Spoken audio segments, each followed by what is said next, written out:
Thank you, Mr. Speaker, members of the House. I do want to have further say in this matter. It's an important matter.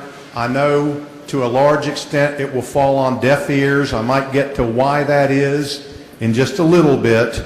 But as I told Representative Horn the other day, I saw over the weekend, I watched Darkest Hour for the 4th time about Winston Churchill and his strong courage and tenacity in May of 1940. And I hope that I can have the reputation of being just as tenacious in the defense of rule of law, in defense of this institution, in defense of equal justice under law, because this is not a small matter. What we do here is not a small matter.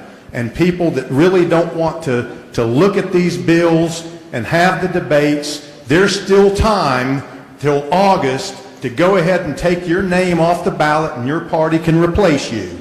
This is our duty. My favorite Winston Churchill quote was, "The truth is incontrovertible. Malice may attack it and ignorance may deride it, but in the end, there it is." And there are several truths that need to be told in this body about this bill and about this body. One, the idea that this lawsuit mentioned by Representative Richardson in his very pertinent remarks was not, this bill isn't about that. The whereases say it was about that. Whereas recently a federal trial court incorrectly and narrowly interpreted the North Carolina Right to Farm Act in a way that contradicts the intent of the General Assembly and effectively renders the act toothless, etc., etc. So the act itself says it was about that lawsuit. That verdict was entered on April 26th, and we're here by early June with supposedly a legislative fix. We are legislating on the fly. And to further quote Churchill, at least Section 10 of that act is a mystery wrapped in a riddle inside an enigma. And it has been said by some, we shouldn't take the time to parse the words and understand what they mean. We should just pass it on. And let me be frank and tell the truth. This bill is moving like this because we are taking sides in a dispute. Now, some have filed, some haven't filed. And we're saying to certain people, some who were there yesterday, I don't know who they were, but we're saying we're going to protect you. And to tell the truth, too, it is about one giant corporation. And I don't hate corporations. I'm not like some on the left that think they're bad. But this is about a giant farming operation, and it is being sold to the public and to this body like it's Uncle Henry, Annie M., Dorothy, Toto, and the Three Farmhand type farms. It's not what that's about. It doesn't apply to people like that. And we are taking a side in that dispute and saying, we in the legislature, we know better than the court, we know better than the facts, we know better than the law. We're going to protect one litigant, and we're going to say to the other, you don't matter, you don't count. And it's because the one side has the ear of the powers that run this institution. That's why it's moving like this. Proof, how come the galleries were packed yesterday, packed at just the time we happened to bring this bill forward, when it wasn't on the calendar? I didn't even know this was going to come to the floor yesterday until 3 o'clock when I heard it in caucus. Yet outsiders who had to travel a long time, and I'm glad they come, but they knew, but as the duly elected member of this body, I can't know. And it wasn't on the calendar, and the public didn't have a chance to know. And we accused the courts of being biased and wicked and bad decisions. What about the way we operate? Is it right that one side gets to appear and pack the galleries and nobody from the other side gets any notice, maybe they'd want to appear and try to influence their legislature. That's their right. And we callously take away that right.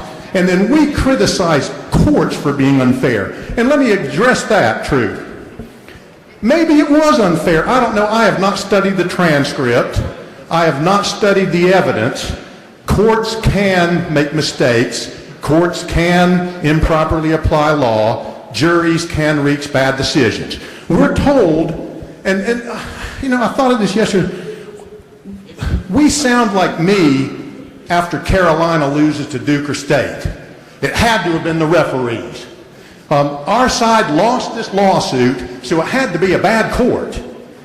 That's a weak excuse, but the court can be bad. But I have never heard it explained, and this is perhaps my biggest anger about this bill.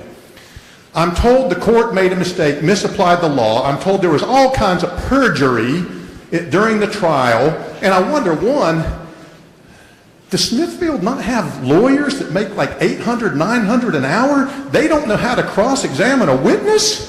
I was astounded when a illustration was held up, and here's where one lady lived, and I'm thinking, didn't their lawyers point this out to the jury?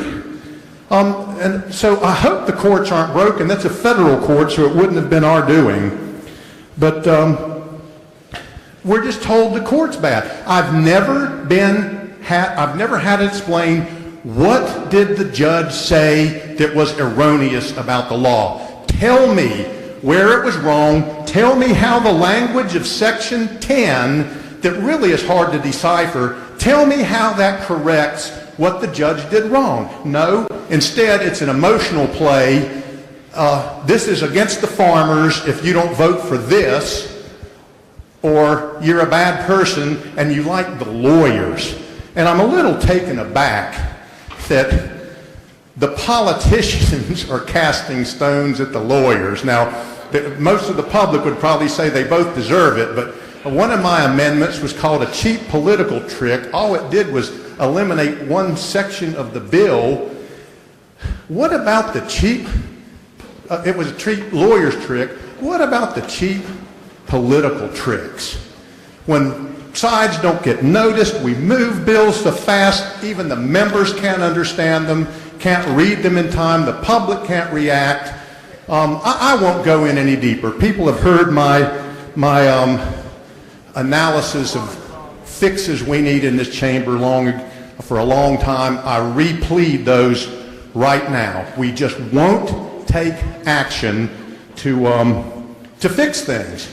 And I know many of the members, they can't, and Mr. Speaker, point of order. From Cumberland, Representative Soka, rise. Rise for a point of order. The gentleman may state his point of order. I think the member has strayed a bit from describing his opposition to the Farm Act.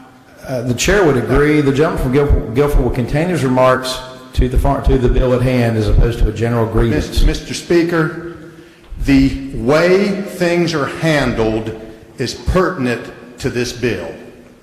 And this goes on and on and on and on. And it shouldn't be. We're the people's house and the people's legislature, and we ought to do business in a deliberative fashion that befits the trust that's been bestowed upon us by the people. And that ought to be an ironclad guarantee that we take seriously at all times. So I'm sorry if that is deemed to stray beyond what this bill is. Again, I'll just replead, the bill's never been explained.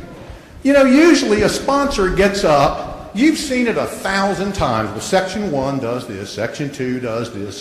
That didn't happen here.